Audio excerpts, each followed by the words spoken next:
Jumpa kembali bersama kami di Ruang Bicara di sesi yang kedua. Bahwa sejarah itu yang merumuskan dan menjadikan Indonesia ini merdeka adalah atas kehendak bersama, dan itu banyak Devang Fader. Betul.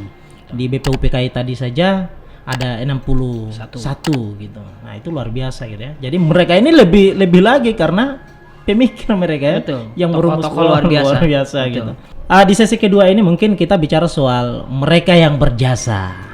Ini mungkin akan dipaparkan oleh Ustadz gitu, bahwa siapa saja. Yang pertama, sebagaimana bahwa Indonesia mayoritas adalah Muslim gitu ya, dan yang lainnya. Nah, kira-kira siapa saja ini yang berjasa sehingga kemudian bisa mendapatkan pengakuan luar negeri, sehingga Indonesia ini bisa bagaimana apa yang kita rasakan hari ini gitu, Ustadz. Berarti tadi kita sudah bicara tentang apa yang sudah dirumuskan BPUPKI untuk dibawa kepada panitia persiapan kemerdekaan Indonesia. Terjadilah apa yang terjadi, kita memotong cerita Rengas Dengklok yang kemudian memang jadi deadlock ya, ketika harus dibawa ke Rengas Dengklok, khususnya Soekarno-Hatta. Intinya di 17 Agustus 45 akhirnya mau tidak mau proklamasi harus disampaikan atau dilaksanakan oleh khususnya oleh Bung Karno-Hatta, dan juga diamini oleh para tokoh-tokoh pendiri bangsa waktu itu. Tetapi kemerdekaan yang disampaikan oleh Soekarno itu dan Hatta dan oleh bangsa Indonesia seluruhnya tentunya tidak serta-merta Belanda mengakui kan? Iya, betul. Belanda tidak mengakui tentang kemerdekaan itu.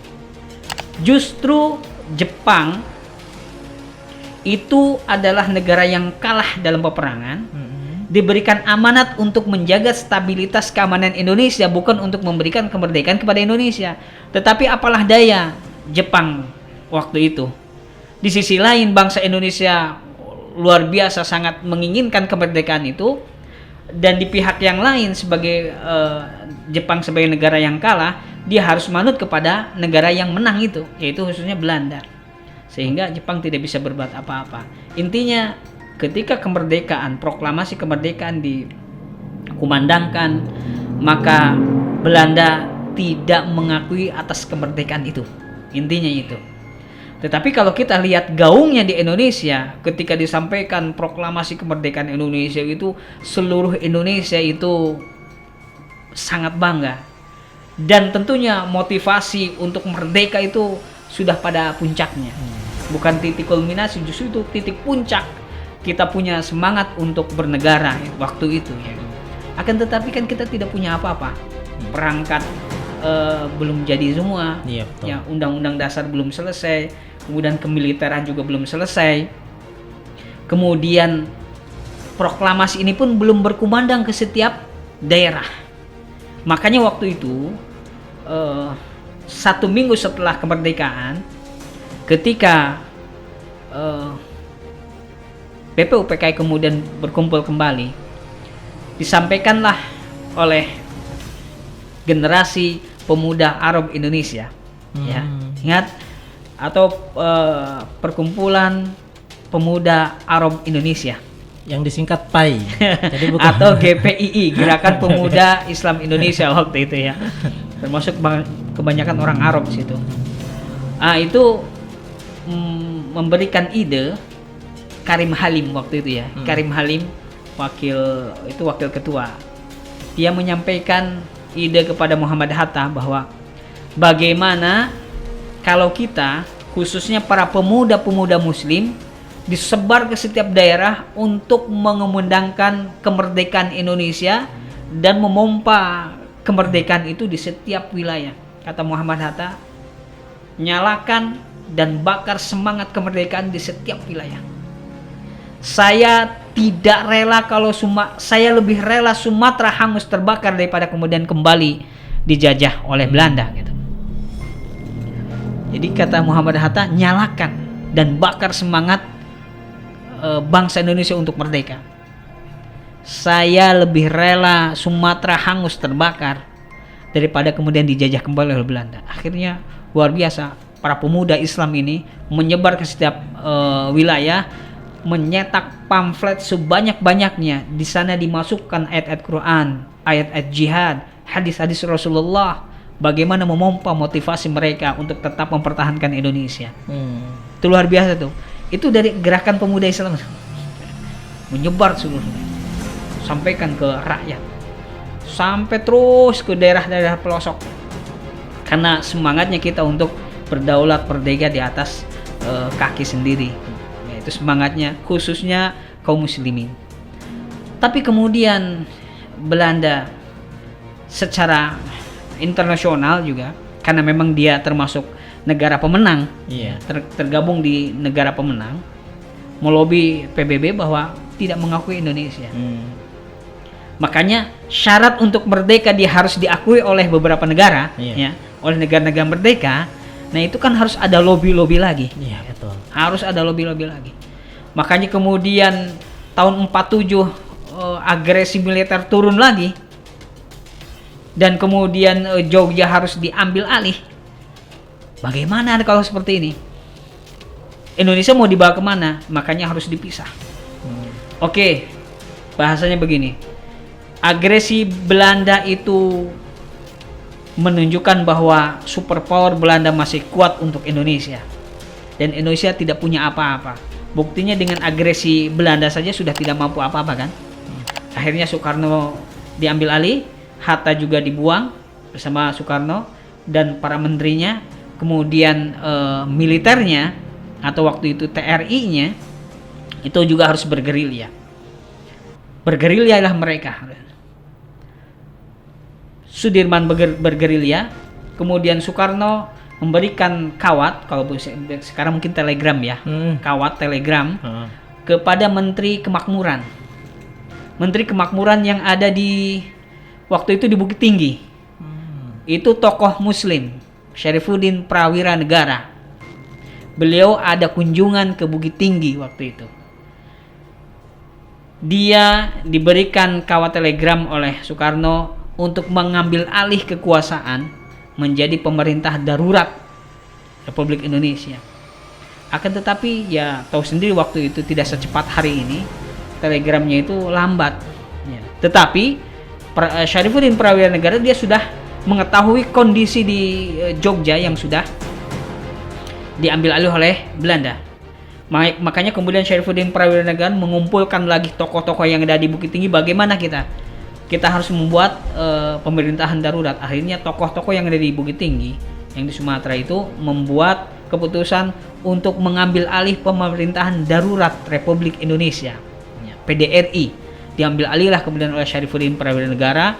Kemudian dia menjadikan Panglima Besar Jenderal Sudirman untuk keseluruhan, kemudian Nasution sebagai teritorium Angkatan Darat dan sebagainya, terus dibagi-bagi oleh Prawira Negara itu. Tetapi beliau menyebutkan bukan presiden tapi ketua pemerintahan darurat Republik Indonesia, karena dia belum mendapatkan informasi dari Soekarno untuk membuat pemerintahan darurat, menyebutkan presiden darurat gitu. Makanya dia tidak berani menyebutkan dengan ketua saja. Ketua pemerintahan darurat Republik Indonesia. Akhirnya Syarifuddin Prawira Negara ini mengumandangkan lewat radio. Terus disampaikan ya.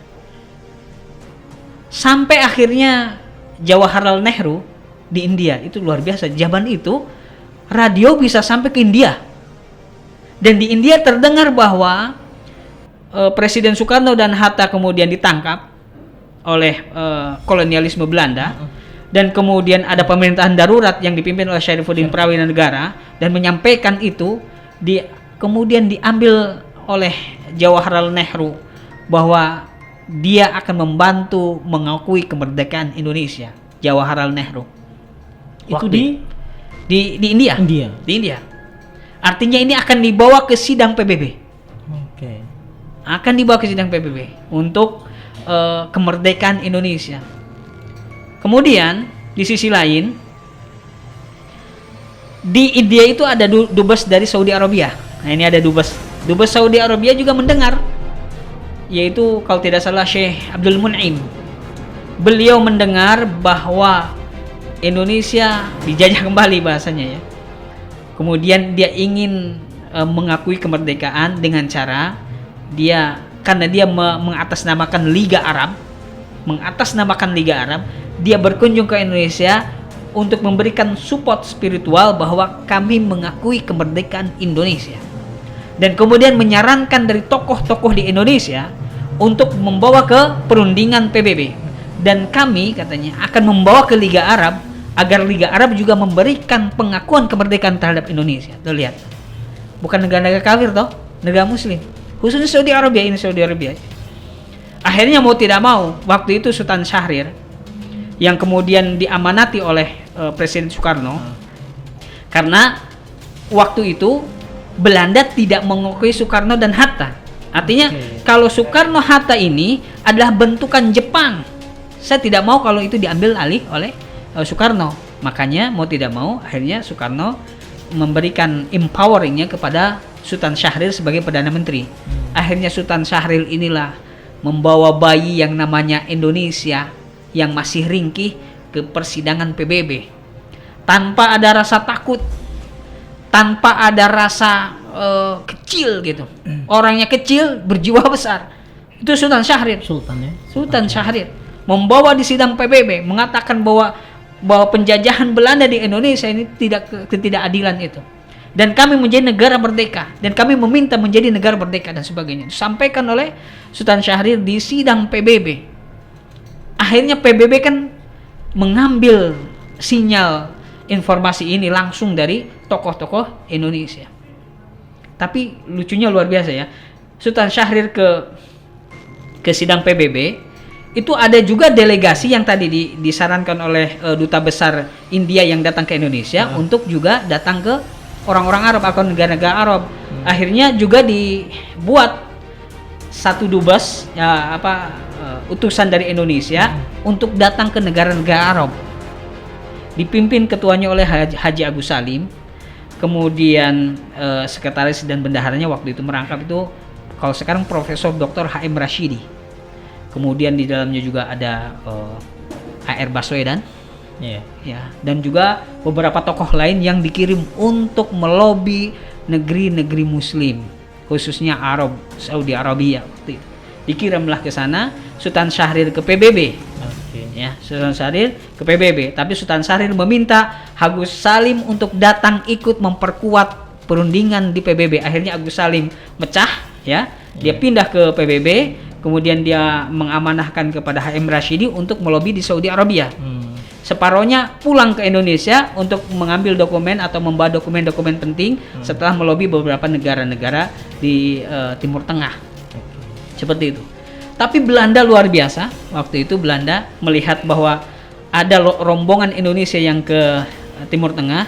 Dia meminta Kesultanan Pontianak untuk menggagalkan itu. Nah, Kesultanan Pontianak. Jadi gerakan ini dibaca ya? Dibaca. Jelas. Belanda membaca itu karena ini bahaya. Secara yuridis mereka ingin meminta pengakuan itu kan. De facto memang sudah ada Indonesia, tetapi yuridis ini yang belum. Maka Indonesia sedang berusaha luar biasa. Maka mereka pun ingin memotong itu.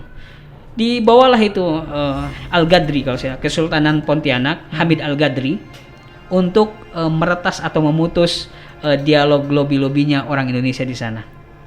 Akhirnya ketemu H.M. Rashidi dan utusan yang lain juga dengan Kesultanan Pontianak ini datang ke Raja Abdul Aziz bin Saud waktu itu ya. Diterima oleh Raja Abdul Aziz bin Saud.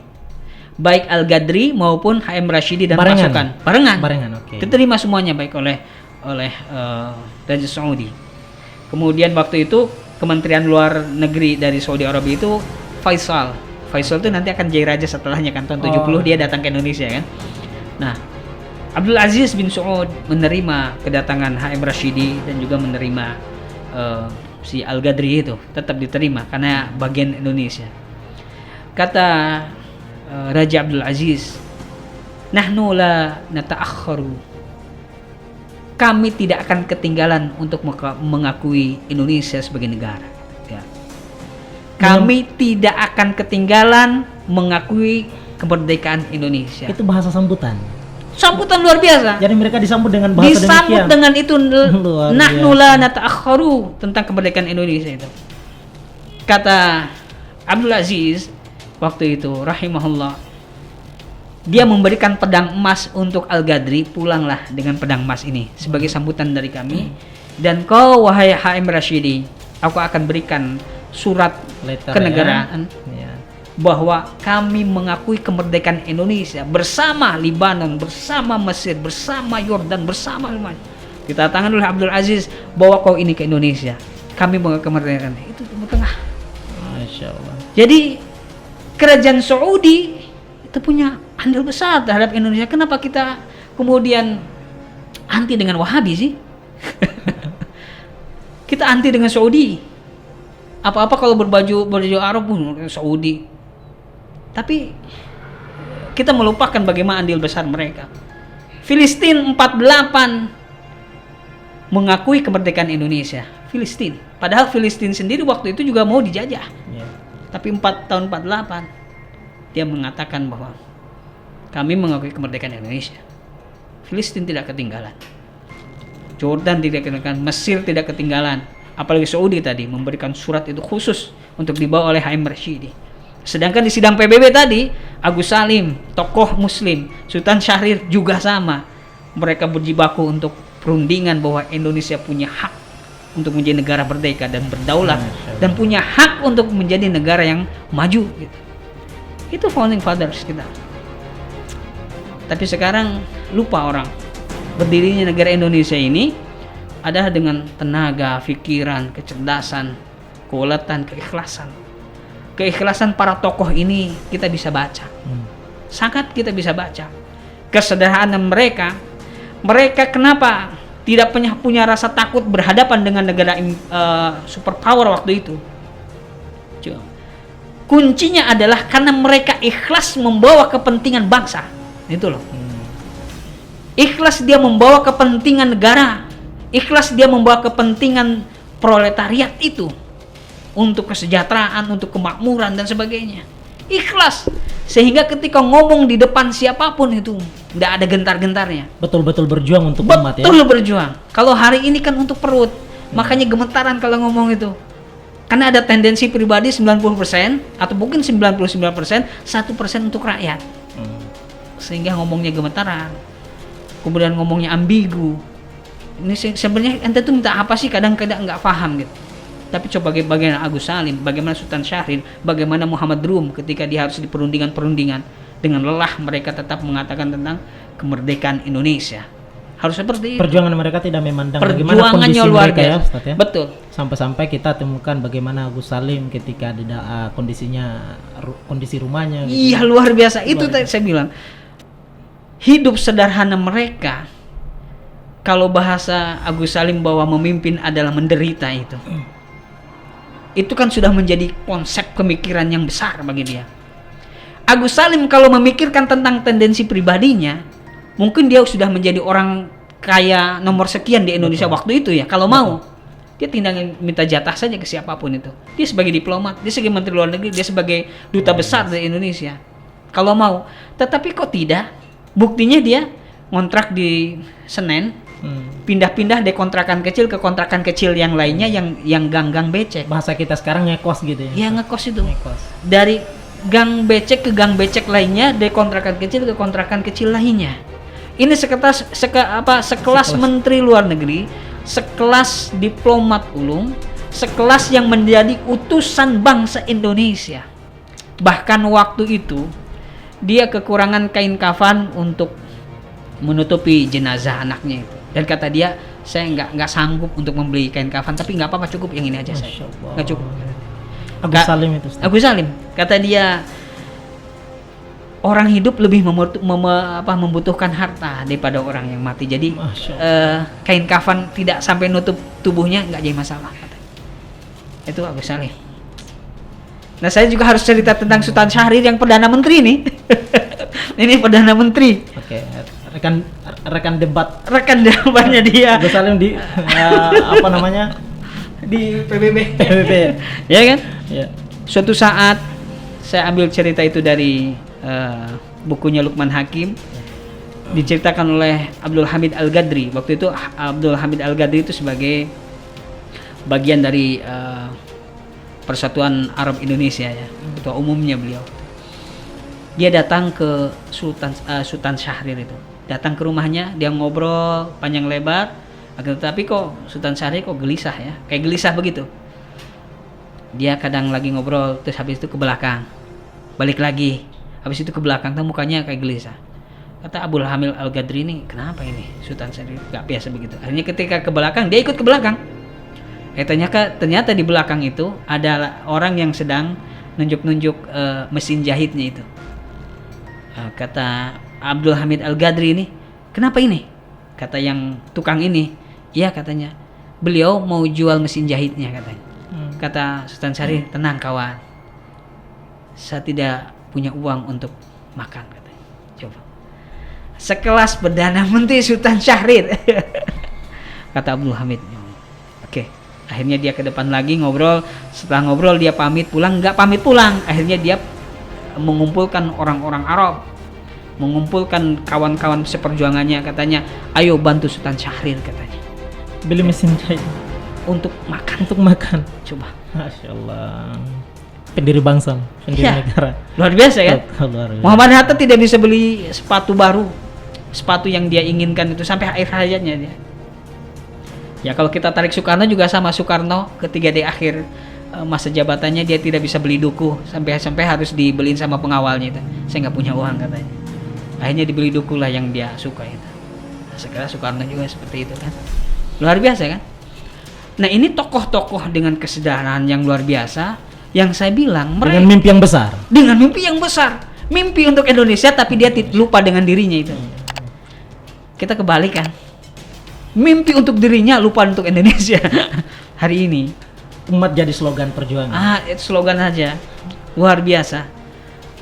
Mereka membangun Indonesia dengan darahnya, dengan pemikirannya, dengan konsepsi perjuangannya, dan dengan konsepsi seluruh pemikirannya untuk Indonesia.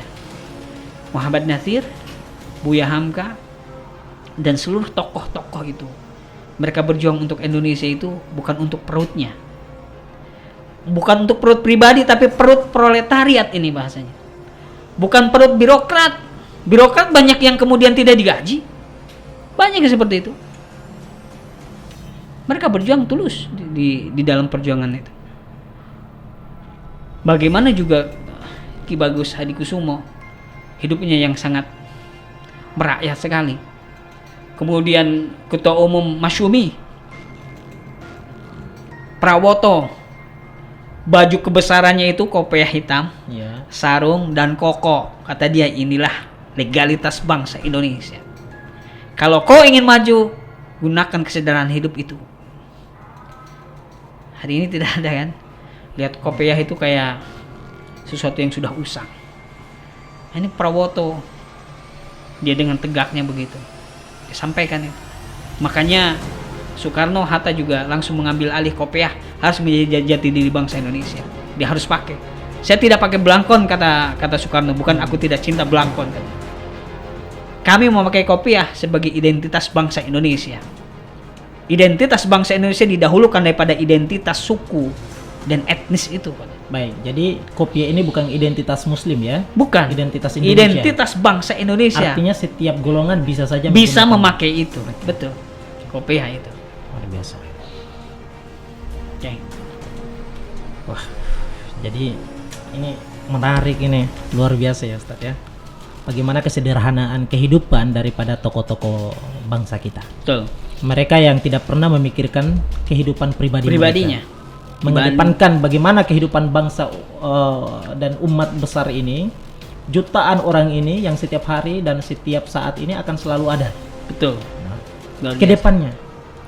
Dan terbukti ya, upaya mereka dengan kehidupan sederhana itu terbukti di mana kita hari ini merasakan Indonesia merdeka selama 76 tahun. Betul. Atas perjuangan mereka, keikhlasan mereka. Betul. Tanpa memandang bagaimana income-nya untuk pribadi. Gitu. Itu luar biasa. Sampai hari ini kita bisa mengambil dari tinta emas sejarah kita, dan kita bisa membaca kalimat per kalimat, kata per kata, konsepsi mereka, ide mereka, perjuangan mereka. Yang itu saya bilang generasi milenial dan generasi sosialita hari ini itu wajib membaca tentang perjuangan mereka, karena sejarah selalu berulang, sehingga konsepsi pemikiran mereka juga harus didaur ulang, atau dengan konversi yang jauh lebih futuristik, tetapi kemudian punya konsepsi dasar yang sama. Kita bisa ambil itu, dan itu yang sudah dicontohkan oleh para tokoh bangsa Indonesia dalam membangun Indonesia harus maju. Bahkan pendidikan itu jadikan nomor wahid, karena dulu dibangunnya Indonesia menjadi satu negara yang majemuk, kemudian dia bisa dikatakan bahwa ini akan menjadi negara maju karena di dalamnya ada wirausahawan yang datang dari pasar, ulama santri yang datang dari masjid dan datang dari pendidikan, dan kemudian ada kelompok-kelompok lain yang juga dia melakukan usaha menggerakkan pendidikan itu. Makanya Muhammad Natsir mengatakan bahwa tidak akan pernah maju suatu bangsa jika tidak ada segolongan dari bangsa itu, yaitu golongan guru yang berkorban untuk bangsanya sendiri. Wajib hari ini melakukan itu. Makanya pergerakan pendidikan itu linier, sejalan, harus serasi dengan kemajuan bangsa itu sendiri.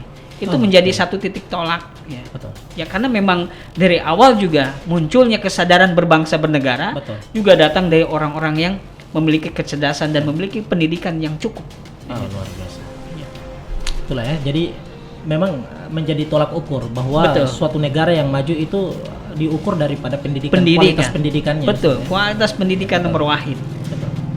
Ya, Indonesia jangan sampai ketinggalan di bagian ini. Jangan semua anak bangsa ini dikeluarkan saja dari negara ini untuk mengikuti pendidikan di luar negeri. Ada sampai hari ini kok sekelas UI banyak lebih meminati kampus yang mungkin kelasnya di bawah UI tapi letaknya di luar negeri gitu. Betul.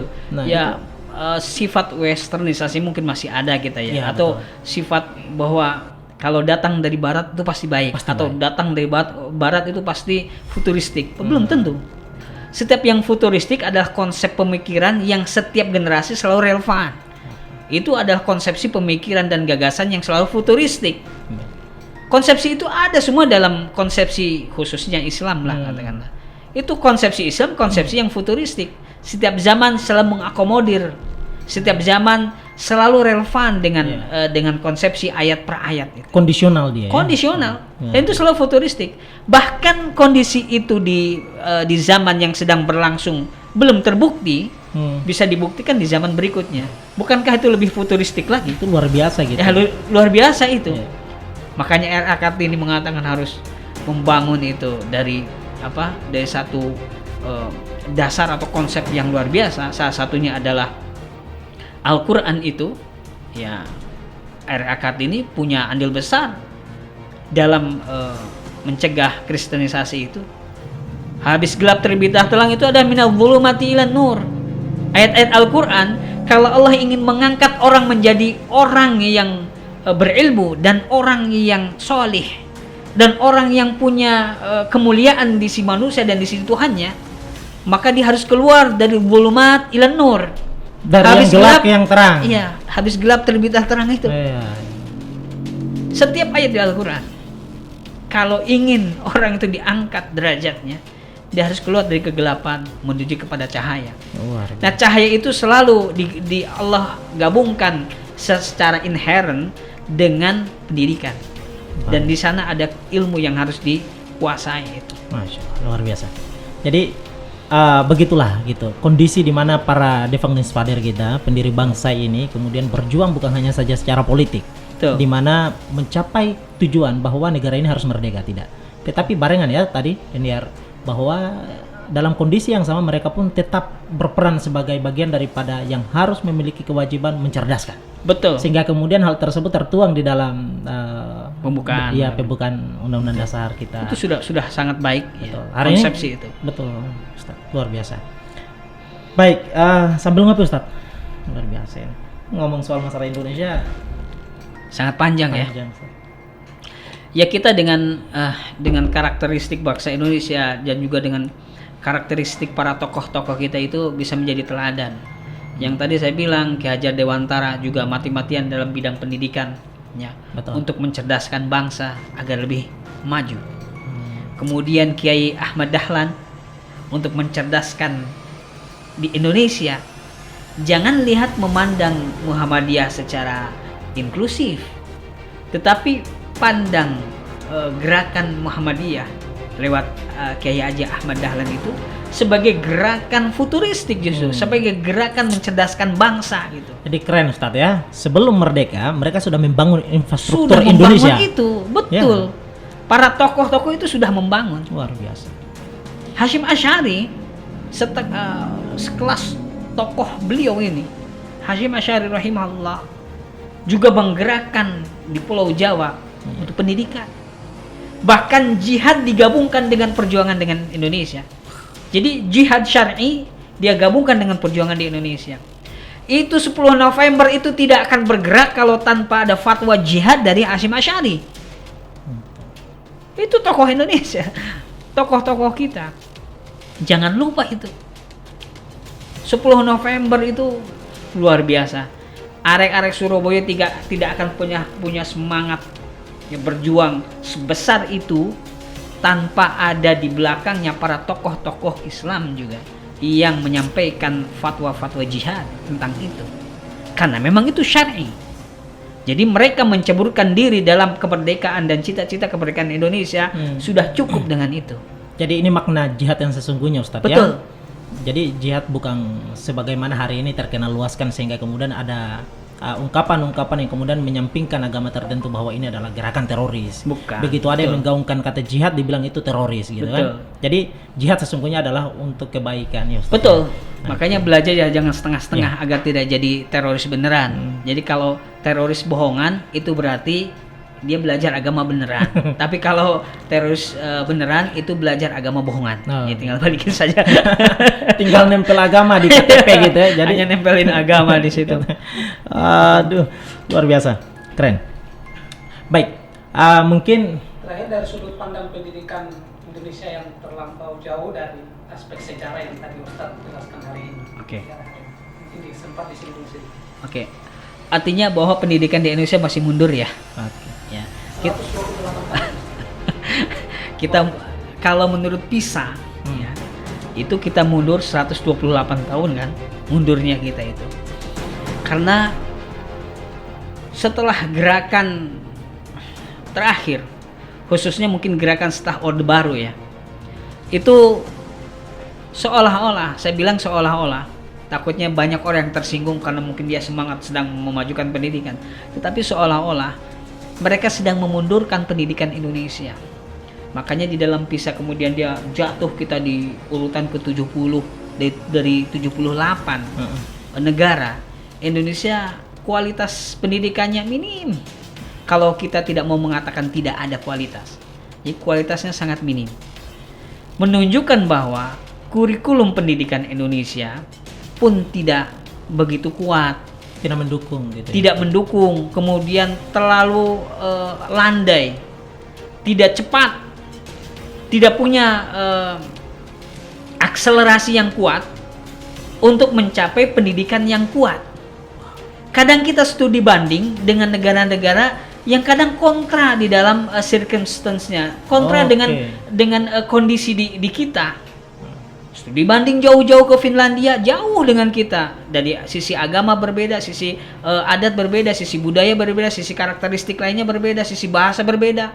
Studi bandingnya jadi percuma. Padahal profesor doktor kita banyak. Saya bilang, khawatir justru pendidikan yang kita bangun itu ada tendensi lain. Tendensi yang tidak untuk betul-betul membangun generasi berikutnya. Betul. Betul-betul tidak ingin membangun generasi berikutnya. Padahal kalau kita mau buka konsep-konsep dari tokoh-tokoh yang lama, saya bilang, katakanlah bagaimana sih pemikirannya Ki Hajar Dewantara yang harus dijawantahkan hari ini, mungkin akan cocok dengan kultural Indonesia. Kalau memang negara kita atau khususnya pemerintah betul-betul dia concern terhadap pendidikan di Indonesia itu. Kok berbeda dengan Jepang setelah dibom Nagasaki, Hiroshima, hanya beberapa tahun ke depan kok jadi negara maju? Heran saya. Produknya hari ini semua tersebar luas. Produknya tersebar luas. Mereka mengutamakan guru. Betul. Ketika dibom gitu kan sudah biasa tuh. Ketika dibom Nagasaki, ketika dibom Hiroshima itu, maka Kaisar Hirohito itu langsung menghitung masih berapa sisa guru kita itu. Jadi tidak ngomong berapa sisa harta kita itu. Ketua partai yang tersisa. Yang dihitung adalah guru. Luar biasa. Berapa sisa guru kita bisa bangun? Jepang cepat. Dan Indonesia sebenarnya punya itu semua. Gitu ya, Ustaz ya. Punya pemikir yang untuk memajukan negara ini dari aspek pendidikannya ya. Sebagaimana tadi yang sudah disampaikan oleh Ustaz gitu. Cuman hari ini kita sudah di dalam dan di pertengahan kemerdekaan kita ini, katakanlah kalau kita mendekatkan dengan teori kenegaraan para pemikir ya gitu, bahwa kita sudah dalam fase pertengahan negara merdeka, bahwa sebenarnya mestinya ya kita menggali pemikiran daripada para pemikir-pemikir kita Betul. dahulu, tinggal dikembangkan saja, dan itu adalah ciri khas kita gitu ya. Betul. Pendidikan yang berbasis dengan identitas negara kita. Identitas negara kita itu. Kita gali dari konsepsi pemikiran dari tokoh-tokoh yang ada. Itu luar biasa. Kita bisa hari ini mengungkap ya, hari ini kemudian dibuat dari pemikiran tokoh kita menjadi konsepsi-konsepsi untuk pendidikan yang sesuai dengan kultur kita. Itu luar biasa.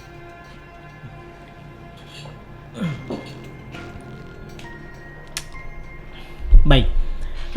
Jadi itu adalah fakta pendidikan kita. Fakta di pendidikan tengah kita memang masih kita mundur. sudah merdeka selama 76 tahun. 76 ya. Mestinya di 76 tahun ini kualitas Sudah harus pendidikan bisa membangun. Kualitas pendidikan kita semakin Sudah lebih harus. tambah Betul. luar biasa begitu. Betul. Kualitasnya baik dan menjadi acuan di mana orang-orang datang ke sini untuk belajar gitu. Betul. Tapi kok nyatanya hari ini kita banyak yang kemudian keluar untuk belajar di luar. Betul. Nah, bukan karena bangsa Indonesia yang bodoh-bodoh, yang dungu-dungu. Sebenarnya bangsa Indonesia banyak yang cerdas-cerdas. Buktinya banyak, kita bisa lihat realitasnya. Orang-orang yang dikirim ke luar negeri, yang dia mendapatkan pendidikan baik di kultur di luar negeri, kemudian dia cerdas, datang ke Indonesia tidak diterima. Oke. Kenapa? Karena lahannya ditutup.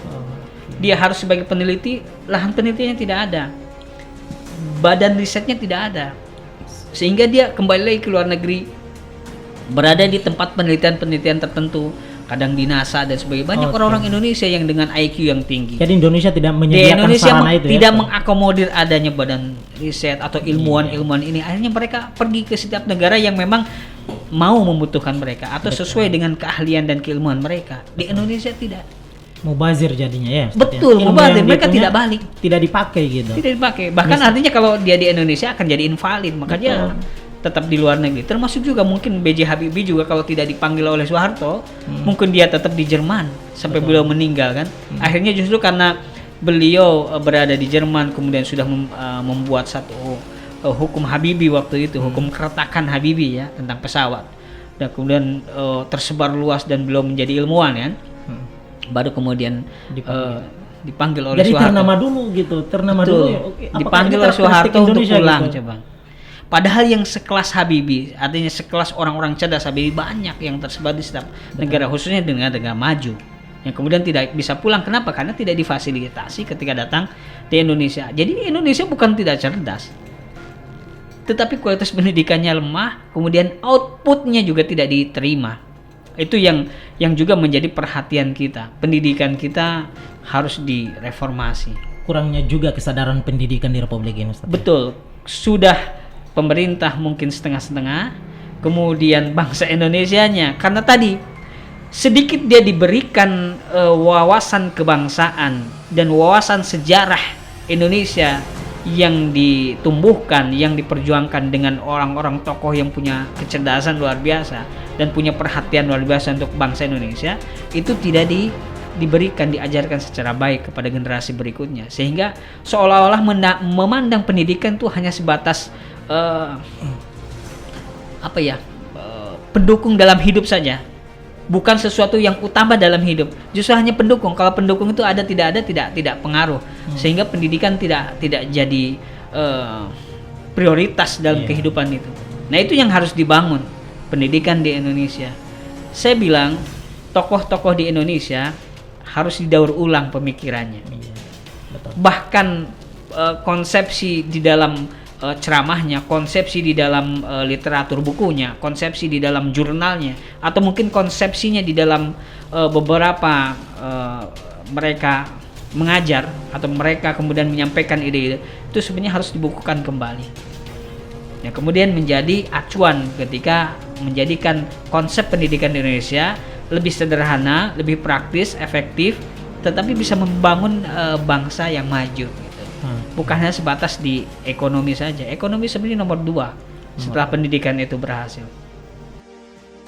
Pesan terakhirnya Ustadz untuk hal ini gitu. Dari sisi generasi milenial. Generasi milenial, betul. Yang pertama, jelas kita tidak boleh melupakan sejarah kita. Oke. Ya. Jas merah ya. Jas merah artinya eksistensi Indonesia dan eksistensi para tokoh yang membangun Indonesia jangan dilupakan di dalam ingatan dan pikiran kita. Jadikan mereka, yaitu tokoh-tokoh bangsa, bagian dari motivasi konsepsi hidup kita membangun Indonesia yang lebih kulturalis ya, atau multikultural, dibangun di atas konsep yang sama, dan juga kemudian mengedepankan kecerdasan itu di atas pendidikan. Artinya pendidikan kita harus maju. Pendidikan kita harus punya konsep yang efektif. Pendidikan kita harus menjadi prioritas dalam hidup di Indonesia, hidup bangsa Indonesia. Karena tidak ada negara maju yang kualitas pendidikannya rendah, Lemah, tidak ya, ada. betul. Tidak ada negara maju yang kualitas pendidikannya lemah. Perpustakaan umum dibuka jam 8, jam 6 mereka sudah ngantri. Ya Allah, jam 6 sudah ngantri. Jadi pas jam 8 dibuka itu sudah antriannya sudah panjang dan antriannya rapi gitu. Ini ke perpus. Indonesia yang ngantri itu ke mall. Nah, berarti punya konsepsi berbeda kan? Indonesia sudah consumer, ya konsumtif, ya tidak produktif. Tapi lihat negara-negara maju yang ngantri itu justru di perpustakaan ngantri mau baca buku. Jam 6 ngantri, jam 8 dibuka, luar biasa. Kita di mall buka jam 8, kita ngantri setelah subuh. Setelah subuh juga kagak. Untuk mencari bahan-bahan yang dia inginkan. Terus lihat di khususnya negara-negara maju di Eropa misalnya. Kebiasaan mereka ketika di kendaraan mereka membaca buku. Itu hal wajib. Luar biasa. Baik. Di Indonesia baca komik sama baca status. Jauh kan? Di Jepang, di setiap taman itu, the laziness is our enemy. Kemalasan itu adalah musuh kami. Di setiap taman-taman di Jepang. Mungkin karena memang motivasi besar mereka adalah kedepannya menjadi pemikir semua. Gitu harus ya, begitu. ya. Guru-guru besar semua. Negara maju tidak pernah mengenyapkan pendidikan. Pendidikan wajib berkualitas agar negara maju itu berkualitas. Bukan negara maju dikarenakan memanipulasi data agar menjadi negara maju. Tapi betul-betul negara maju pendidikannya pasti berkualitas. Baik, terima kasih Ustaz ya. Itulah perbedaan ya dari perspektif pendidikan kita gitu. Budaya pendidikan kita pun begitu kalah jauh gitu. Betul. Dengan dunia luar gitu di barat dan bahkan tadi di Mesir gitu. Di kendaraan mereka baca Quran dan kita baca komik dan status orang gitu. Karena mungkin satu perbedaannya Ustaz. Mereka kedepannya berperan menjadi para pemikir dan sebagai guru-guru besar kan. Kita buzzer. Nah, buzzer rupiah. Yang gak mendatangkan income untuk pribadi gitu kan, yang mencemarkan nama baik dan buat dosa gitu, investasi neraka. Baik, terima kasih Ustaz. Terima kasih banyak. Semoga masih ada ruang-ruang ke depan yang tentunya ruang bicara selalu menyediakan ruang untuk siapa saja untuk menyampaikan pemikirannya untuk dengan satu tujuan, yakni adalah mencerdaskan kehidupan bangsa. Baik, terima kasih teman-teman sekalian dimanapun Anda berada. Jika Anda kemudian menyukai video ini, silahkan disebarluaskan kepada siapa saja yang berada di negara ini agar kemudian mengetahui lebih lagi tentang bagaimana sejarah di mana negara ini awalnya dibentuk. Jadi perjuangan para Devang Nisvadere itu sungguh sangat luar biasa, sehingga kemudian sampai-sampai sebagian di antara mereka tidak mempedulikan nasib mereka sendiri. Agus Salim, anaknya meninggal, kurang kain kafan. Beliau lebih mementingkan kehidupan orang yang lebih membutuhkan di saat mereka hidup ketimbang anaknya yang sudah wafat. Ini luar biasa teman-teman sekalian. Salam merdeka untuk 76 tahun Indonesia. Dari kami Ruang Bicara. Assalamualaikum warahmatullahi wabarakatuh. Waalaikumsalam Terima kasih, Pak Ustaz. warahmatullahi wabarakatuh.